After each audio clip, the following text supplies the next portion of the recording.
ये कहानी तीन दोस्तों की है जिनका नाम था राहुल, समीर और विजय। ये तीनों बचपन के दोस्त थे और एक दूसरे के बहुत अच्छे मित्र थे। उनकी दोस्ती में कभी भी कोई दरार नहीं आई थी। वे तीनों हर समस्या का हल एक दूसरे के साथ मिलकर निकालते थे। इस कहानी में तीनों दोस्तों का सामना एक ऐसी घटना से होता है जो उनकी पूरी जिंदगी बदल देती है। ये घटना तब की है जब तीनों दोस्त छुट्टियों में एक जगह जाने का सोच रहे थे। वे तीनों शहर के बाहर एक पुराने और सुनसान गांव में जाने का निर्णय लेते हैं। गांव के पास एक पुरानी हवेली थी जो कई सालों से बंद पड़ी हुई थी। कहा जाता था कि हवेली में अजीब सी घटनाएं होती थीं और वहां रात के समय कुछ आवाजें आती थीं। राहुल, समीर और विजय इस चुनौती को स्वीकार करते हैं और उस हवेली में रात बिताने का फैसला करते हैं। हवेली के बारे में सुनकर सभी को कुछ डर लग रहा था, लेकिन वे एक दूसरे को हिम्मत दिलाते हुए वहां पहुंच जाते हैं। हवेली का माहौल सचमुच डरावना था। हवेली की दीवारें धूसर हो चुकी थीं और जंगली बेलें दीवारों से लिपटी हुई थीं। खिड़कियां टूटी हुई थीं और दरवाजे घिसे हुए थे। हवेली में घुसते ही एक ठंडी हवाओं ने उनका स्वागत किया।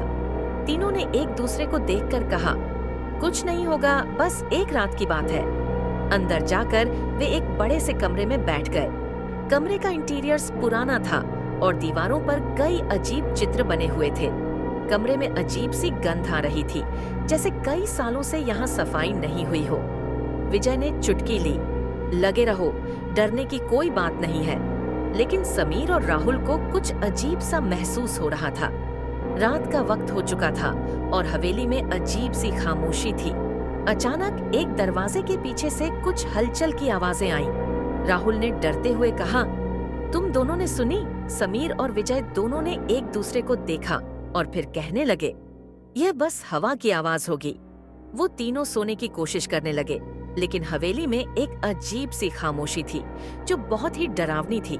आधी रात के करीब समीर ने अचानक कुछ सुना, तत तत तत तत। यह आवाज कमरे के कोने से आ रही थी।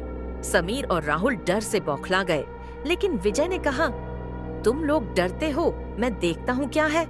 विजय ने हिम्मत दिखाई और आवाज के स्रोत की तरफ बढ़ा। जैसे ही वह दरवाजे तक पहुंचा, अचानक दरवाजा बंद हो गया।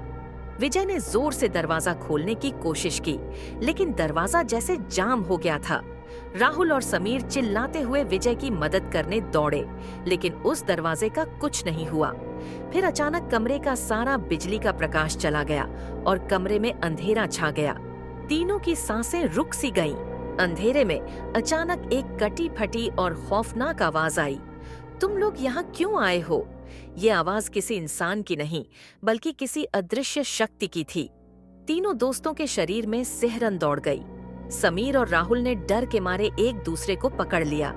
विजय ने गहरी सांस ली और धीरे से कहा, ये आवाजें क्या हैं? क्या हम सच में कुछ गलत कर रहे हैं?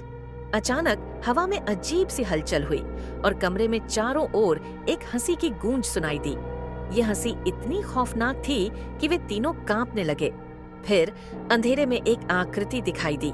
ये आकृति धीमे धीमे उनके पास आने लगी। राहुल ने घबराते हुए कहा, ये क्या है? कोई देखो, मदद करो। आकृति उनके पास पहुंची और अचानक रोशनी हो गई। सामने एक पुरानी महिला की भूतिया शक्ल खड़ी थी। उसकी आंखों में आग जैसी जलन थी और उसके चेहरे पर अजीब से निशान थे। वह बोली, तुम लोग हमारे घर में क्यों आए हो? यहाँ से निकल जाओ। तीनों दोस्त अब पूरी तरह से डर चुके थे। उन्होंने हवेली से बाहर निकलने की पूरी कोशिश की, लेकिन जैसे ही वे दरवाजे तक पहुंचे, वह दरवाजा फिर से बंद हो गया। समीर ने कहा, हम कहीं नहीं जा सकते, ये भूतिया जगह है। हवेली में हवा की गति बढ़ गई और चारों ओर से रहस्यमय आवाजें आने लगीं। विजय ने कहा, क्या हम बाहर निकल सकते हैं? राहुल और समीर दोनों ने कहा, हमें यह हवेली छोड़कर भागना चाहिए। लेकिन जैसे ही उन्होंने बाहर जाने की कोशिश की, महिला की आवाज फिर सुनाई दी, तुम यहाँ से नहीं जा सकते, तुम्हारा भाग्य यहीं है। तीनों दोस्तों ने एक साथ मिलकर उस महिला से बचने का मन बना लिया। विजय ने आवाज दी, हमें कुछ करना होगा, हमें लड़ना होगा। फिर उन्होंने कमरे के चारों कोनों में जलती हुई मोमबत्तियां रख दी और महिला के सामने खड़े हो गए। विजय ने जोड़ा, हम तुम्हें नहीं डरने देंगे। समीर और राहुल ने भी अपने डर को काबू करते हुए उस महिला से सामना किया। महिला की अजीब हंसी फिर गूंजने लगी, लेकिन अब वे उसे रोकने के लिए पूरी तरह से तैयार थे। तभी महिला अचानक गायब हो गई और चारों ओर शांति छा गई। दरवाजा फिर से खुल गया। तीनों दोस्त डरते हुए हवेली से बाहर निकल आए। जैसे ही वे बाहर पहुंचे, अचानक रोशनी चमकी और उन्हें एहसास हुआ कि जो भी घटनाएं हुई थीं, वे किसी अदृश्य शक्ति का खेल थीं। वह रात उनके जीवन का सबसे खौफनाक अनुभव बन गई। उन्होंने तय किया कि वे कभी भी उस हवेली के पास नहीं जाएंगे। उनके मन में एक बात पक्की हो गई, कुछ जगहें ऐसी होती हैं जहां जाना बहुत ही खतरनाक हो सकता है। कहानी यहीं खत्म होती है, लेकिन उन 3 दोस्तों के लिए यह एक ऐसा अनुभव बन गया जिसे वे कभी नहीं भूल पाएंगे। ये कहानी काल्पनिक है और केवल मनोरंजन के उद्देश्य से बनाई गई है।